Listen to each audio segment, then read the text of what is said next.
بسم اللہ الرحمن الرحیم، اللہم صلی علی محمد و آل محمد۔ عزیزان گرامی، آج ہمارا دوسرا ٹاپک معصومین سے ریلیٹڈ ہے۔ ہماری دوسری معصومین حضرت سیدہ فاطمہ الزہرا سلام اللہ علیہا۔ بی بی کا اسم مبارک فاطمہ ہے۔ بی بی کا لقب زہرا، بتول اور صدیقہ ہے۔ والد ماجد کا نام حضرت محمد مصطفیٰ صلی اللہ علیہ وآلہ وسلم ہے۔ والدہ ماجدہ کا نام حضرت خدیجہ الکبریٰ سلام اللہ علیہا۔ آپ کی ولادت 20 جمادی الثانی 5/22 سے مکہ معظمہ میں ہوئی۔ شوہر کا نام حضرت علی علیہ السلام ہے۔ اولاد آپ کی حضرت امام حسن علیہ السلام، حضرت امام حسین علیہ السلام، حضرت محسن علیہ السلام، حضرت زینب علیہ سلام اللہ علیہا، حضرت ام کلثوم سلام اللہ علیہا۔ بی بی کی شہادت 3 جمادی الثانی 11 ہجری میں۔ عمر مبارک بی بی کی 18 سال ہے۔ قبر میں آپ کی اختلاف ہے۔ قبر رسول اور منبر رسول کے درمیان یہ جنت البقیہ ہے۔ زیادہ تر علماء نے لکھا ہے کہ جنت البقیہ میں بی بی کی قبر مبارک ہے۔ بی بی کی بات کرنے سے پہلے قرآنی آیات، سورہ شورى آیت نمبر 23 ترجمہ بیان کرتی ہوں۔ اے میرے حبیب، یہ پیغام تمام مومنین تک پہنچا دیجیے کہ تم میں سے کسی قسم کا اجر رسالت طلب نہیں کرتا سوائے اس کے کہ تم میرے قربا سے مودت رکھو۔ سورہ شورى کی یہ آیت، اس آیت کے اندر لفظ قربا استعمال کیا گیا ہے۔ قربا کا ایک معنی تو وہ ہے کہ جو اکثر و بیشتر کیا جاتا ہے کہ رشتہ دار، یعنی کہ اس آیت کا ترجمہ اس کے معنی کے اعتبار سے یہ ہوا کہ تم سے اپنی رسالت کا کوئی اجر نہیں مانگتا سوائے اس کے کہ میرے رشتہ داروں سے محبت کرو۔ لیکن اس لفظ قربا کا ایک اور معنی ہے جسے اکثر علماء کرام نے صحیح تسلیم کیا ہے، وہ یہ ہے کہ قربا کے معنی وہ ایک عورت جو سب سے زیادہ رسول اکرم کے قریب ہے۔ اس آیت میں قربا کا معنی رشتہ دار نہیں ہوگا، بلکہ قربا کا ترجمہ یوں ہوگا کہ اے رسول صلی اللہ علیہ وسلم، یہ پیغام پہنچا دیجیے کہ تم سے صرف یہ اجر رسالت چاہتا ہوں کہ تم ایک خاندان سے سب سے زیادہ مودت اختیار کرو جو میرے سب سے زیادہ قریب ہو۔ مودت کا معنی یعنی کہ پیار، ان کے ساتھ پیار اختیار کرو، ان کی جو محبت ہے وہ اپنے دل میں بٹھائے رکھو، سمائے رکھو۔ اس فرض کو انجام دینے کے لیے ہم اس مقام پر آج اکٹھے ہوئے ہیں تاکہ اس کا تذکرہ ہو کہ جو عورتیں پیغمبر اسلام صلی اللہ علیہ وآلہ وسلم کے سب سے زیادہ قریب تھیں، اس ہستی کا نام حضرت سیدہ فاطمہ الزہرا سلام اللہ علیہا۔ بی بی کی ذاتی اقدس پر صلوات پڑھ دیجیے۔ ہماری آج کی یہ گفتگو ہے حضرت فاطمہ الزہرا سلام اللہ کے بارے میں۔ بی بی سیدہ کائنات خاتون جنت سلام اللہ علیہا کی زندگی پر گفتگو کرنے سے پہلے مناسب ہے کہ ان کی زندگی کی کچھ حصوں پہ نظر ڈالی جائے۔ بی بی کی ولادت خاتون جنت کے بارے میں بہت سی روایات مشہور ہیں۔ آپ علیہ السلام کی ولادت کب ہوئی تھی، لیکن ہمارے علماء نے کلام امام کی روشنی میں، مومنات گرامی کلام امام آپ کو یہاں پہ کلیئر کرتی چلوں کہ کلام امام ہمیں امام کے ذریعے ہم تک پہنچا ہے کہ ہمارے جیسے پہلے امام ہے مولا علی شیر خدا علیہ السلام، تو اس طرح سے آگے 12 اماموں میں یہ کلام منتقل ہوا اور ہمارے 12ویں امام کا بھی ظہور باقی ہے۔ تو اس سے پہلے جو 11 اماموں کے ذریعے جو کلام ہم تک پہنچا، ہم اس کو کلام امام کہتے ہیں۔ کلام امام علیہ السلام کی روشنی میں بیان کیا گیا۔ معصومین علیہ السلام نے بھی اس بات کا تذکرہ کیا ہے کہ رسول اکرم صلی اللہ علیہ وآلہ وسلم کے اعلان رسالت کے 5 سال بعد حضرت خاتون جنت کی ولادت ہوئی۔ یہ جمادی الاول کی 20 تاریخ تھی اور جمعہ کا دن تھا۔ بی بی کی شہادت، خاتون جنت کی شہادت 3 جمادی الثانی کو ہوئی، 11 ہجری تھی، وہی سال جس سال پیغمبر اسلام کا وصال ہوا۔ بعض علماء نے 13 یا 14 جمادی الاول کو تاریخ کی زیادہ اہمیت دی ہے، لیکن علامہ محسن اپنی کتاب میں یہ تحقیق کرتے ہوئے نقل کرتے ہیں کہ در حقیقت خاتون جنت کی شہادت کی صحیح تاریخ ہمیں معلوم نہیں۔ بہرحال جو روایات ہم تک پہنچی ہیں، خاتون جنت اپنی باپ کی شہادت کی بعد 95 دن یا 75 دن اس دنیا میں رہی۔ خط کوفی کے ذریعے یہ پہنچی ہیں. خط کوفی ممنوعات گرامی اس کو کہا جاتا ہے جس کے اندر کوئی نقطہ نہیں ہوتا. ٹھیک ہے، یہاں پہ اختلاف ہے کہ 95 دن یا 75 دن. 28 صفر کو پیغمبر اسلام کی شہادت ہوئی، اس کے بعد 95 دن گنے تو تاریخ 3 جمادی الثانی بنتی ہے. اور اگر کچھ علماء نے اسے 75 دن پڑھا تو اس صورت میں اگر حساب لگایا جائے تو 28 صفر سے 75 دن تو 13 یا 14 جمادی الاول کی تاریخ بنتی ہے. پھر علماء کرام نے یہ نتیجہ نکال کر تحریر کیا ہے کہ 3 جمادی الثانی کی تاریخ صحیح ہے. البتہ شیخ عباس قمی اپنی منتہی الامال کتاب ہے ان کی، اس میں ایک جملے کے ذریعے فیصلہ کہہ دیتے ہیں کہ مومنین کے لیے بہتر ہے کہ 13 یا 14 جمادی الاول کو بھی شہادت منائیں اور 3 جمادی الثانی کو بھی شہادت منائیں.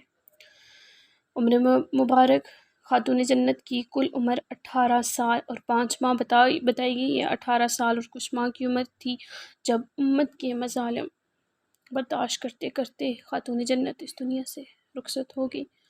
بی بی کی قبر مبارک، بی بی کو کہاں دفن کیا گیا؟ ایک روایت میں کچھ علماء نے اس سے زیادہ صحیح مانا ہے، وہ یہ ہے کہ خاتون جنت کی قبر مبارک مسجد نبوی کے اندر ہے. اس مقام میں جو ممبر رسول اور قبر رسول کے درمیان ہے، اور کچھ علماء اس چیز کو مانتے ہیں کہ جنت البقیع میں خاتون جنت کی قبر موجود ہے. اب بی بی کے نام کی طرف آتے ہیں. آپ علیہ السلام کا نام فاطمہ علیہ السلام سلام اللہ علیہ. حضرت خاتون جنت کا مشہور القاب ہے، لیکن 9 القاب بہت زیادہ مشہور ہیں. خاتون جنت کی زیارت کے متعلق ہماری کتابوں میں بہت سی روایات موجود ہیں جو خود سیدۃ النساء العالمین سلام اللہ علیہا سے مراوی ہیں.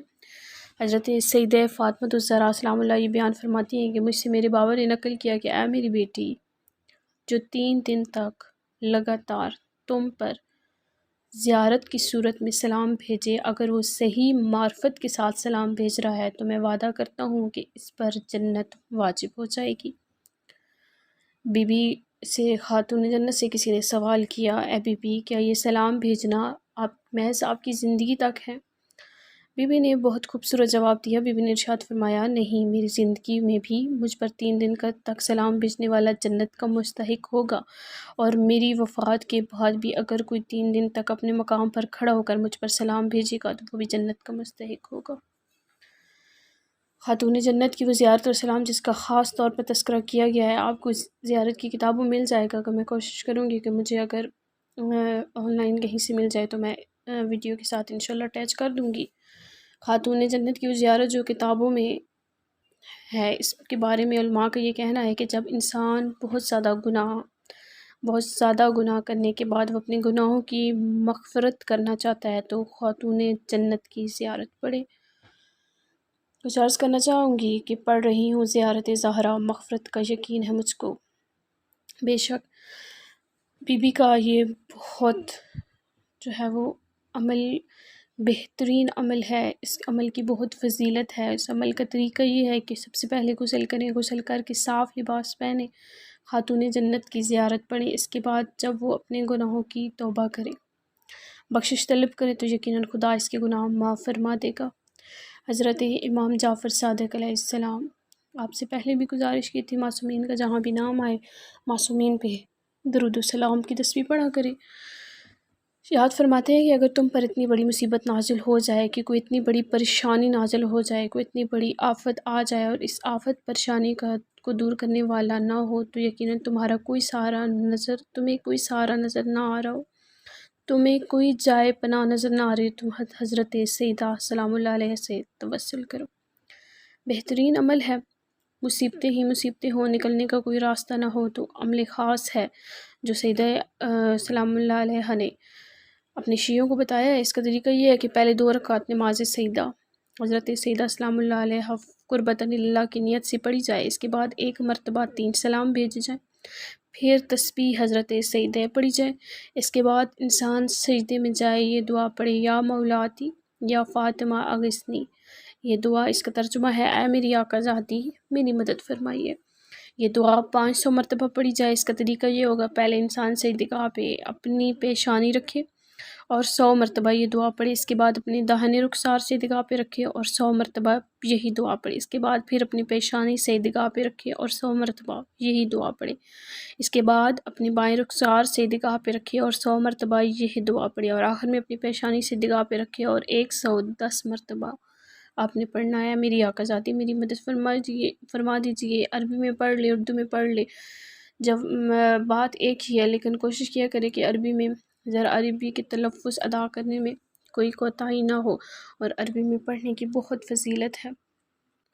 مومنین ایک بات ذہن میں یاد رکھیا کرے کہ معصومین کو ہر زبان، آپ جس زبان میں بھی معصومین سے اپنے تعلقات قائم کریں گے، جس زبان میں بھی معصومین سے مدد طلب کریں گے، معصومین آپ کی مدد کو آئیں گے. بے شک معصومین کی مدد کے لیے بس کچھ طریقے ہیں، کچھ اعمال ہیں. خود کو صاف ستھرا رکھنا، صاف ستھرا لباس پہننا، جہاں آپ نماز چاہے نماز بچھائیں، جہاں سے نگاہ رکھیں وہ جگہ، اس جگہ کا پاک ہونا، آپ کے اپنا پاک ہونا، اور اپنے دل سے دعا کریں. انشاءاللہ معصومین ضرور مدد فرماتے ہیں. اس کے بعد ہے کہ اگر کوئی بھی بڑی پریشانی ہو جائے، اتنی بڑی مصیبت ہو جائے کہ جب دوسرے کو دعائیں کام نہ آ رہی ہو، تو نہ دوسرا کوئی عمل کام آ رہا ہو، تو بی بی سے توسل کرو اور یہ دعا پڑھو، تو یقیناً خدا تمہاری حاجت کو پورا کرے گا.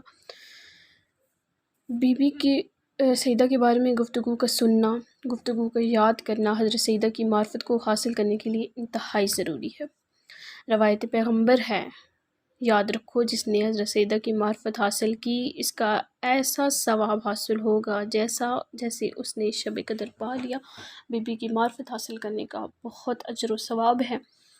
یہ بھی یاد رکھو کہ خدا نے فاطمہ کا نام فاطمہ اس لیے رکھا کہ فاطمہ کے معنی عربی میں ہے عاجز ہونا، کیونکہ تمام مخلوقات کائنات فاطمہ کی صحیح معرفت سے عاجز ہے. اپنے اپنے ایمان، اپنے اپنے تقوی کے اعتبار سے حضرت فاطمہ کی معرفت حاصل کی جا سکتی ہے، بی بی علیہ السلام کی معرفت حاصل کی جا سکتی ہے، لیکن سیدہ علیہ السلام کی صحیح معرفت حاصل کرنا، اس سے تمام مخلوقات کائنات بالکل عاجز ہے. مومنات کرامی، بی بی کا اتنا رتبہ ہے کہ شاید ہم لوگ تو بیان ہی نہیں کر سکتے. وقت کم پڑ جائے گا لیکن بی بی کی فضیلت پوری نہیں ہوگی. بہت فضیلت ہے بی بی کی. بی بی سے جڑے اتنے واقعات ہیں.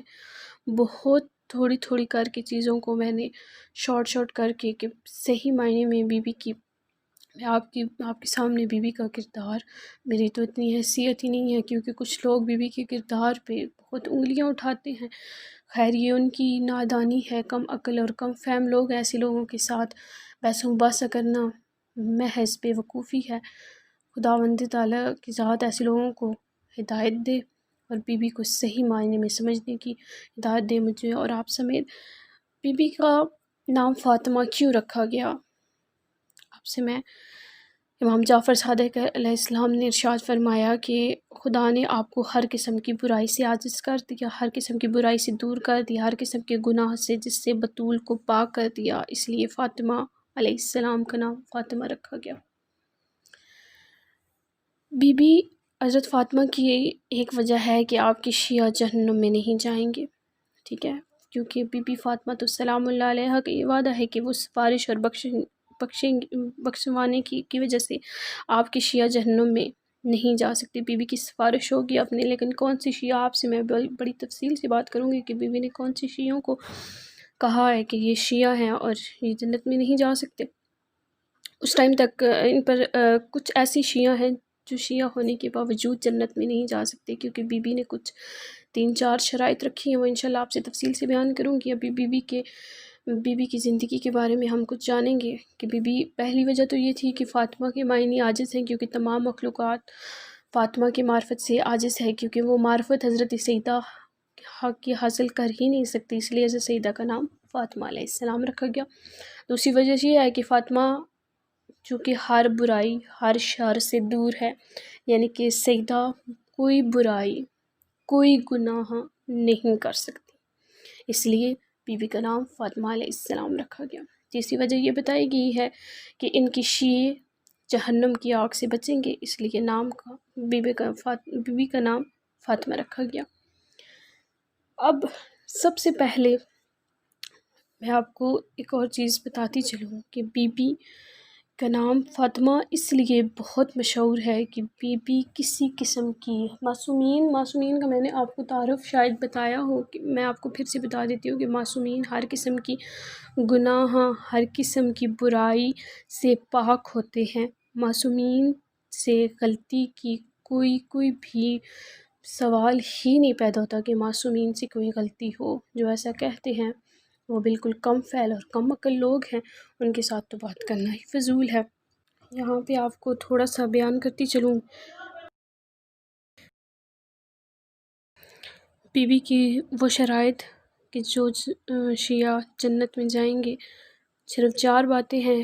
پہلی بات، ہم اہل بیت سے محبت کرتا ہو۔ دوسری بات، ہم اہل بیت کے دشمنوں کا دشمن ہو۔ تیسری بات، ہر واجب پر عمل کرنے والا ہو۔ چوتھی بات، ہر حرام سے بچنے والا ہو۔ بس یہ 3 باتیں ہیں بی بی کی۔ معذرت چاہتی ہوں، 4 باتیں ہیں جو عمل کرے گا اس پر جنت فوراً واجب ہو جائے گی۔ بی بی نے پھر تھوڑا سا اور کلیئر کر دیا ہے کہ اگر کوئی شخص ہم سے محبت تو کرتا ہے، ہمارے دشمنوں سے دشمنی تو رکھتا ہے، لیکن اس کے باوجود ہماری باتوں پر عمل نہیں کرتا، وہ ہمارا شیعہ نہیں بلکہ صرف ہمارا محب ہے۔ ہمارے محب کو بھی اپنے گناہوں کی سزا پانے کے بعد جنت میں آنا ہوگا۔ حضرت فاطمہ کا نام فاطمہ اس لیے رکھا گیا کہ خدا نے آپ کے شیعوں کو جہنم کی آگ سے آزاد کر دیا۔ لیکن کون سی شیعہ؟ پہلی بات، اہل بیت سے محبت۔ دوسری بات، اہل بیت کی دشمنوں سے دشمنی۔ واجبات پر عمل کرنا اور ہر حرام سے اجتناب کرنا۔ تھوڑی سی اور مزید آپ کو کلیئر کر دیا ہے میں نے۔ بی بی سلام اللہ علیہ نے صرف یہ 4 باتیں کہی ہیں۔ یہ 4 باتوں پہ عمل جو کرے گا وہ ہمارا شیعہ جنت کا مستحق ہوگا۔ بی بی کے بارے میں نے آپ کو بتایا ہے کہ بی بی کے والد ماجد کا نام حضرت محمد مصطفیٰ صلی اللہ علیہ وآلہ وسلم ہے، اور حضرت ام المومنین سیدۃ خدیجۃ الکبریٰ آپ کی والدہ ماجدہ ہیں۔ بی بی کی ولادت کی کچھ پہلو پہ تذکرہ کریں گے، کچھ بیان کروں گے کہ حضرت خدیجہ علیہ السلام بیان کرتی ہیں کہ آخر وقت آ گیا کہ جب مجھے ایسے لگا کہ خاتون جنت بی فاطمہ الزہرا کی پیدائش کا وقت آ چکا ہے، میں نے قریش کی کچھ عورتوں کا پیغام بھجوایا، اے قریش کی عورتوں، اب تو تم آ جاؤ، اس لیے کہ وقت بہت نازک ہے۔ ایک مرتبہ سب نے کہا، اے خدیجہ، تو نے تو یتیم عبداللہ کو شادی کے لیے قبول کیا اور ایسی شخص کو اپنا شوہر بنایا جو ہمارے خداؤں کو جھوٹا کہتا ہے۔ ہم تمہارے پاس اس وقت آئیں گی اور جب اس کا گھر چھوڑ دیں گے۔ انہوں نے ایک شرط رکھی تھی کہ ہم تمہارے پاس تب آئیں گی جب تم محمد مصطفیٰ صلی اللہ علیہ وسلم کا گھر چھوڑ دو گی۔ حضرت خدیجہ بیان کرتی ہیں کہ میں گھبرائی، یہاں تک کہ 4 خواتین نازل ہوئیں جن کا خد و خال بنو ہاشم کی خواتین سے ملتا جلتا تھا۔ وہ میرے قریب آئیں۔ ایک نے کہا، میرا نام سارہ علیہ السلام ہے، میں حضرت ابراہیم کی زوجہ ہوں۔ دوسرے نے کہا، میں آسیہ ہوں جو فرعون کی زوجہ ہوں۔ تیسرے نے کہا، میں مریم ہوں جو حضرت عیسیٰ علیہ السلام کی ماں ہوں۔ چوتھی عورت نے کہا، میں کلثوم ہوں، میں حضرت موسیٰ علیہ السلام کی بہن ہوں۔ بی بی خدیجہ الزہرا سلام اللہ علیہا بیان کرتی ہیں کہ ایک مرتبہ نور ہی نور چھا گیا، مجھے کچھ پتہ نہ چلا۔ تھوڑی دیر بعد آنکھ کھولی تو میں نے دیکھا ان بیبیوں کے ہاتھ میں ایک ننھی سی بچی ہے۔ کتاب المنتہا میں جیسے ہی حضرت سید لکھتے ہیں کہ حضرت سیدہ کی ولادت ہوئی تو ان بیبیوں کے ہاتھ میں گئی تو فوراً یہ گواہی دی، میں گواہی دیتی ہوں کہ اللہ کے سوا کوئی معبود نہیں، میں گواہی دیتی ہوں کہ میرے والد اللہ کے رسول ہیں، اور میں گواہی دیتی ہوں کہ میرے شوہر اللہ کے ولی ہیں۔ بی بی نے یہ شہادت اپنی پیدائش سے کچھ سیکنڈ بعد ہی دے لی تھی۔ اب روایت ہے کہ حضرت سیدہ حضرت خدیجہ کے ساتھ کچھ زندگی گزار رہی تھی، لیکن حضرت سیدہ کی زندگی دوسری لڑکیوں سے بالکل مختلف تھی۔ حضرت سیدہ نے آنکھوں سے روزانہ یہ منظر دیکھتی تھی کہ میرے بابا گھر میں آتے ہیں سر سے پاؤں تک، اپنی آنکھوں سے روزانہ یہ منظر دیکھتے ہیں کہ میرے بابا گھر میں آتے سر سے پاؤں تک خون میں نہاتے ہوئے ہیں، میرے بابا کو بچے پتھر مارتے ہیں۔ بی بی نے اپنی زندگی کی شروع سے لے کر آخر تک مصائب دیکھے۔ بی بی کو ایک لقب دیا گیا، بی بی کو ام المصائب کا لقب دیا گیا۔ ان تمام مصائب کے باوجود ایک لمحہ بھی ایسا نہیں گزرتا تھا کہ حضرت سیدہ یاد خدا سے غافل ہوتی۔ عزیزان گرامی، بی بی کے بارے میں، بی بی کی میں نے آپ کو پہلے بھی بتایا ہے کہ کتابیں بھری پڑی ہیں، کچھ واقعات کچھ آپ سے شیئر کروں گی انشاءاللہ۔ بی بی اپنی زیادہ تر عبادت پہ بی بی مشغول رہتی تھی۔ کھڑے کھڑے بی بی کے پاؤں میں وام آ جایا کرتا تھا، لیکن حضرت سیدہ خدا کی عبادت کو کبھی ترک نہ کرتی تھی۔ روایت میں ہے کہ حضرت سیدہ عبادت کے لیے کھڑی ہوئی خداوند کریم نے اپنے ملائکہ کو مخاطب کرتے ہوئے کہا، اے ملائکہ، دیکھو میری اس کنیز کو کس طرح میری بارگاہ میں کھڑی ہے۔ عزیزان گرامی، بی بی نے اپنی زندگی میں ایک بیٹی کی، ایک بیوی کی اور ایک ماں کی حیثیت سے بہت خوبصورت زندگی گزاری ہے۔ بیٹی کی حیثیت سے میں نے آپ کو بتایا کہ بی بی نے کبھی بھی اپنے بابا سے کوئی فرمائش نہ کی۔ بیوی کی حیثیت سے مولا علی سرکار نے بہت روایات میں ہے کہ مولا نے بار بار یہ کہا ہے کہ سیدہ خاتون جنت نے کبھی مجھ سے کسی چیز کی خواہش نہیں کی، کیونکہ ان کے بابا نے ان کو یہ رخصت کرتے ہوئے کہا تھا کہ میری بیٹی، کہ میں جس کے گھر تمہیں بھیج رہا ہوں وہ دنیا کی دولت سے تو محروم ہے، لیکن وہ اس کائنات کا مولا ہے۔ تو بی بی نے اپنی زندگی میں کبھی مولا علی سرکار سے کبھی بھی کسی خواہش کا اظہار نہ کیا۔ ایک مرتبہ ایسا ہوا کہ مولا علی سرکار نے کہا کہ خاتون جنت آج تو کوئی خواہش کر دی۔ بی بی نے کہا نہیں، میری کوئی خواہش نہیں ہے۔ مولا کے بہت اصرار کرنے پر بی بی نے کہا کہ میرا انار کھانے کو بہت دل کر رہا ہے۔ مولا بازار سے بی بی کے لیے انار خریدا۔ روایات میں ہے کہ راستے میں ایک بیمار آدمی پڑا ہوا تھا۔ مولا اس کے پاس کے اس نے انار کی خواہش کر دی۔ مولا نے انار کے 2 حصے کیے، ایک اس کو دیا۔ جب وہ نوش فرما چکے تو مولا نے فرمایا کہ کچھ اور چاہتے ہو؟ اس نے کہا مولا اگر تھوڑا سا اور انار مل جاتا تو میری طبیعت زیادہ بہتر جو۔ مولا نے جو آدھا انار تھا اس کے پھر سے 2 حصے کیے۔ اسی طرح سے تھوڑی دیر گزری تو اس نے کہا کہ مولا اگر تھوڑا سا اور انار۔ مولا نے سارا انار اس کو دے دیا۔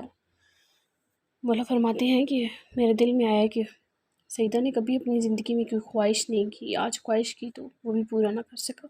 مولا کہتے ہیں میں نے گھر میں قدم رکھا، بی بی کہتی ہیں کہ یا علی جو آپ نے انار بھیجے ہیں وہ بہت میٹھے اور مجھے بہت سکون ملا ان کو کھا کر۔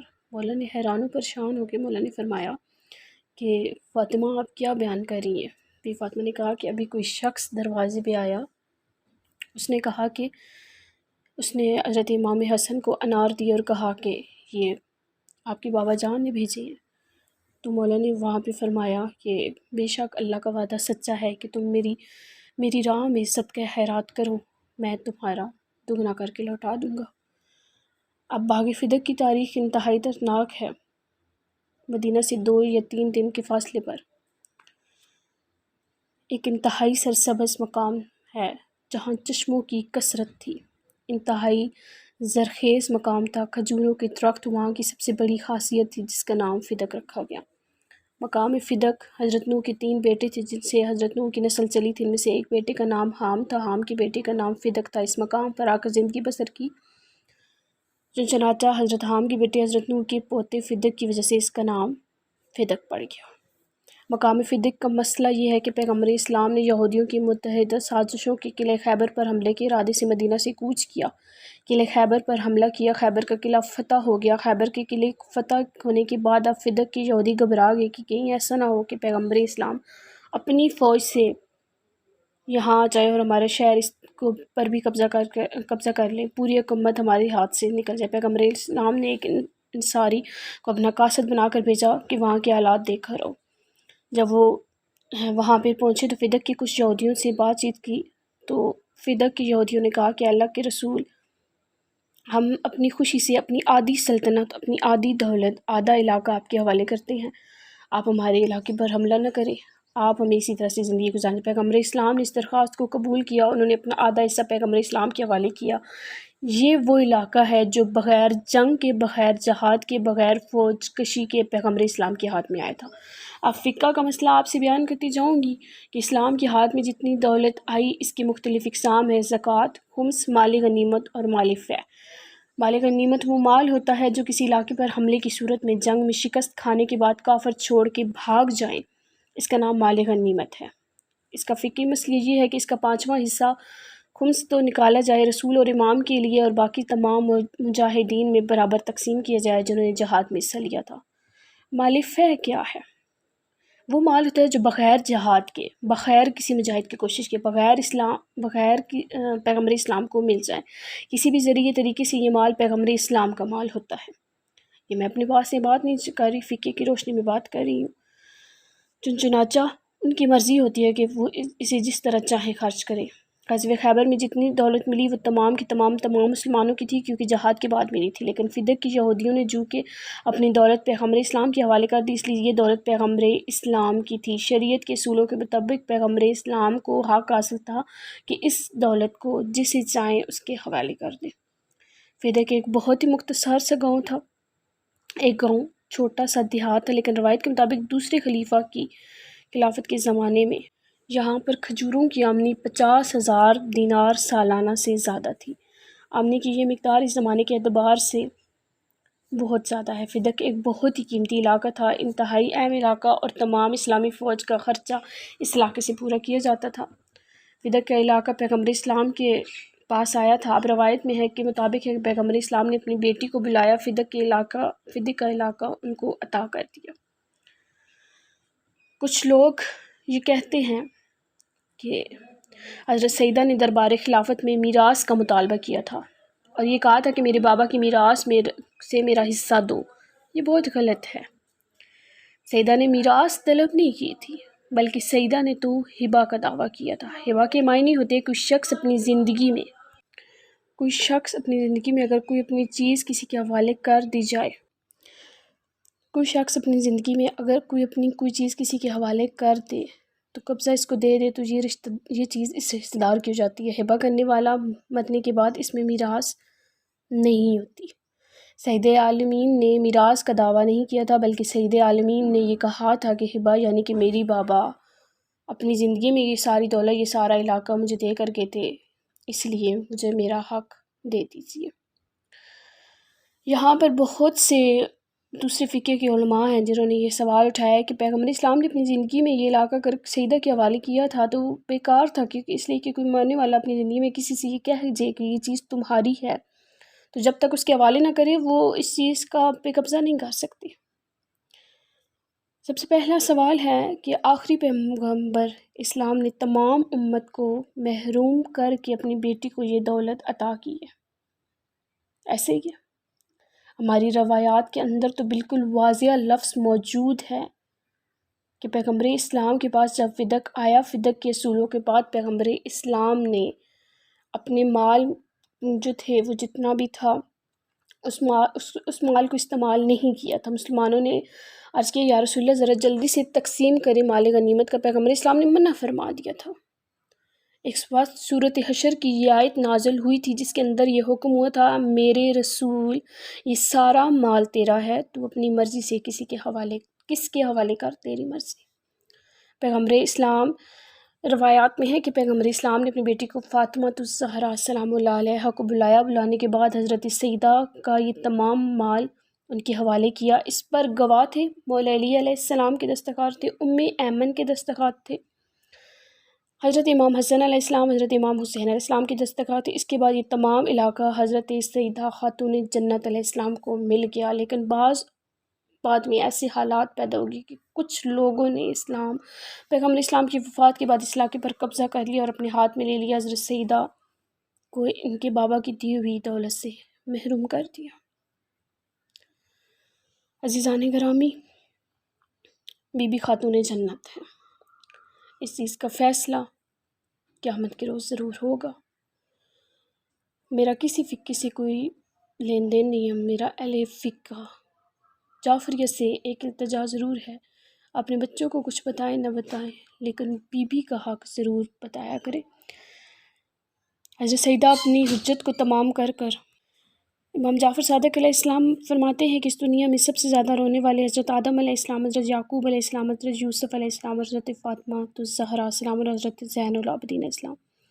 اب حضرت فاطمہ کے پاس صرف ایک ہی کام تھا، بی بی اپنے آخری وقت میں روتی رہتی اور اپنے بابا کا ماتم کرتی رہتی، نہ صرف یہ کہ بابا کا ماتم کرتی بلکہ ان کی تمام مصیبتوں کا تذکرہ بھی کرتی جو پیغمبر اسلام کی وفات کے بعد حضرت سیدہ پر نازل ہوئی، اور آخر 3 جمادی الثانی کو رسول کی اکلوتی بیٹی مسلمانوں کے مظالم سے جان چھڑا کر روتی ہوئی اس دنیا سے رخصت ہوگی۔ حضرت سیدہ کی یہ وصیت تھی کہ جنہوں نے مجھ پر ظلم کیا ان کو میرے جنازے میں شرکت کی اجازت نہ دی جائے۔ آج کا ٹاپک ہمارا یہیں پہ کلوز ہوتا ہے۔ عزیزان گرامی، انشاءاللہ مزید بہت اور کچھ معصوم کے بارے میں تفصیل سے بیان کروں گی۔ کل انشاءاللہ حضرت علی ابن ابی طالب ہمارے تیسرے معصوم ہیں، ہمارا تیسرا ٹاپک ہوگا، بیان کروں گی۔ جاتے جاتے آپ سے التجا کرتی جاؤں گی، آپ کو کسی قسم کا کوئی کنفیوژن ہو، کوئی مسئلہ ہو تو آپ لرن ٹو کربلا انسٹاگرام پہ مجھے فالو کر سکتے ہیں اور وہاں پہ مجھ سے پوچھ سکتے ہیں۔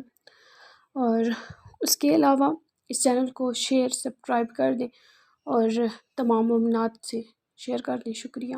اپنا بہت سارا خیال رکھیے گا۔ ہزار دعاؤں کی ایک دعا کہ مولا ہمارے آخری امام کا ظہور فرما دے۔ اللہ تعالیٰ کی ذات ہمیں اپنے امام کی صحیح معرفت حاصل کرنے کی توفیق عطا فرمائے اور ایسا بعمل انسان بنا دے کہ ہمارا وقت کا امام راضی ہو جائے۔ آمین ثم آمین یا رب العالمین۔ صلوات محمد و آل محمد۔